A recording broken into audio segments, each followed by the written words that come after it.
12월 19일 오늘의 말씀은 역대하 35장 20절에서 27절입니다.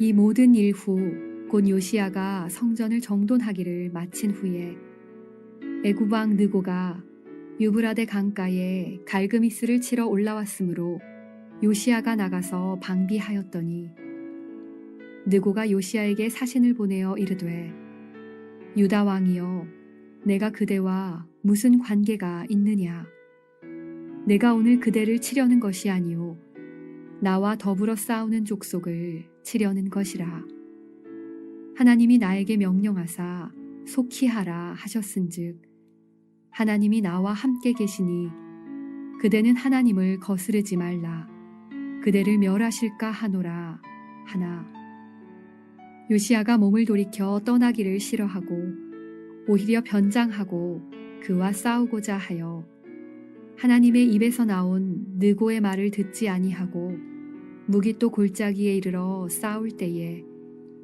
활 쏘는 자가 요시야 왕을 쏜지라 왕이 그의 신하들에게 이르되 내가 중상을 입었으니 나를 도와 나가게 하라 그 부하들이 그를 병거에서 내리게 하고 그의 버금 병거에 태워 예루살렘에 이른 후에 그가 죽으니 그의 조상들의 묘실에 장사되니라.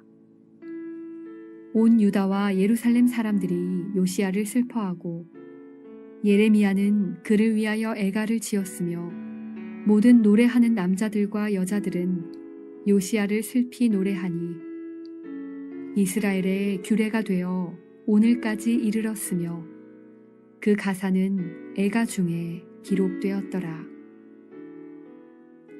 요시야의 남은 사적과 여호와의 율법에 기록된 대로 행한 모든 선한 일과 그의 처음부터 끝까지의 행적은 이스라엘과 유다 열왕기에 기록되니라.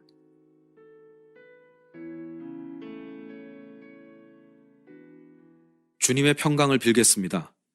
오늘 본문은 요시야 왕의 통치 말기 이야기입니다. 애굽 왕이 갈그미스로 출정하였습니다. 애굽은 갈그미스에서 아수르와 연합군을 꾸려 바벨론과 전쟁을 치르려 했던 것으로 알려져 있습니다. 요시야가 애굽 군대를 가로막고 나섰습니다. 요시야가 왜 그렇게 행동하였는지 구체적으로 언급되지는 않습니다.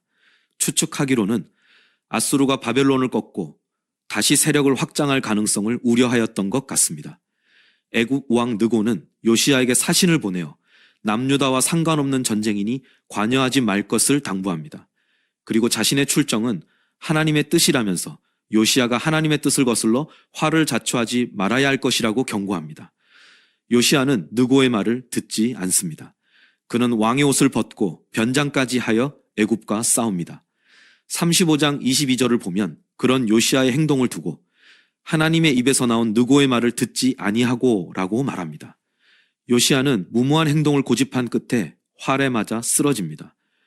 아합이 전쟁터에서 왕의 옷을 벗고 변장까지 했지만 활에 맞아 죽었던 모습을 떠올리게 합니다. 요시야가 아합만큼이나 어리석게 고집을 부렸다는 뜻일 것입니다. 요시야의 고집스러운 행동은 국제 정세에 관한 정치적 판단에서 비롯된 측면이 있습니다. 그런데 또 한 가지 측면이 있습니다. 요시야는 하나님이 애굽 왕을 통해서 말씀하실 수 있다는 사실을 받아들이지 못했던 것 같습니다. 애굽 왕의 입에서 하나님이 나에게 명령하사 속히 하라 하셨다.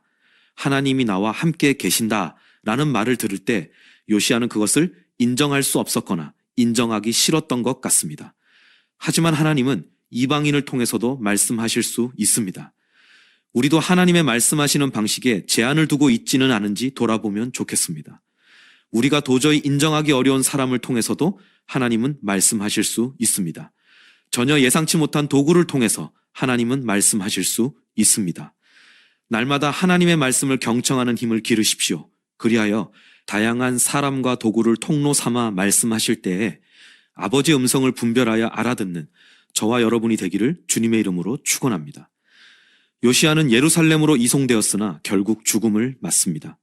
그는 조상들의 묘에 장사되었고 사람들이 그의 죽음을 슬퍼했습니다. 예레미야는 요시아의 죽음을 두고 애가를 지었습니다. 모든 노래하는 남자들과 여자들이 슬퍼하며 노래했습니다. 그의 잘못된 선택과 무모한 행동에도 불구하고 하나님은 요시아와 세운 약속을 지키셨습니다.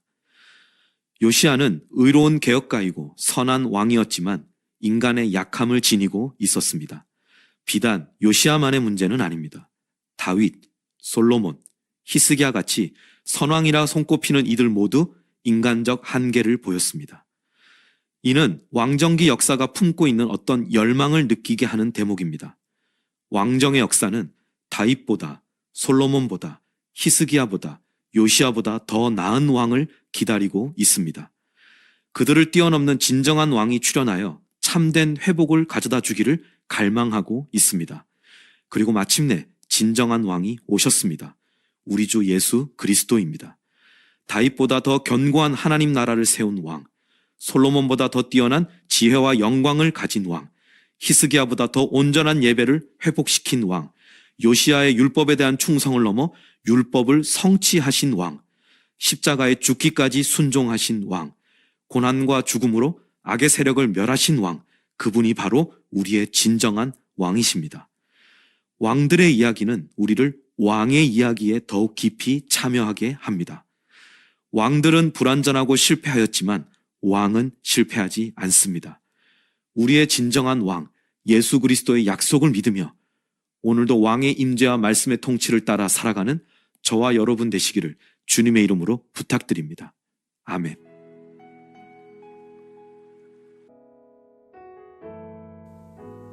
일 오심 기도. 하루 5번 마음을 다해 드리는 기도. 나는 죽었습니다.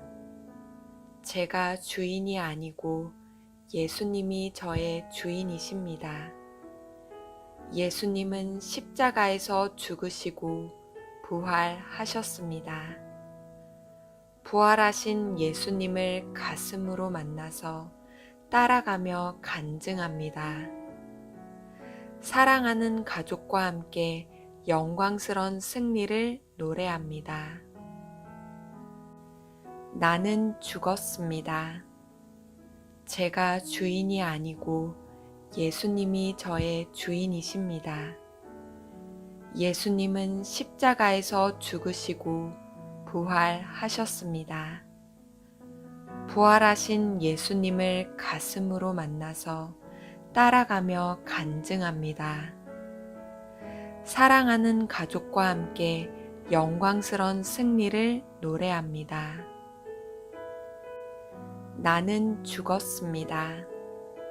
제가 주인이 아니고 예수님이 저의 주인이십니다.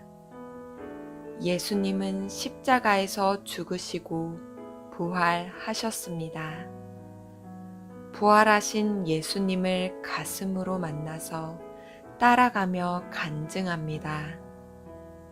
사랑하는 가족과 함께 영광스런 승리를 노래합니다. 나는 죽었습니다. 제가 주인이 아니고 예수님이 저의 주인이십니다. 예수님은 십자가에서 죽으시고 부활하셨습니다.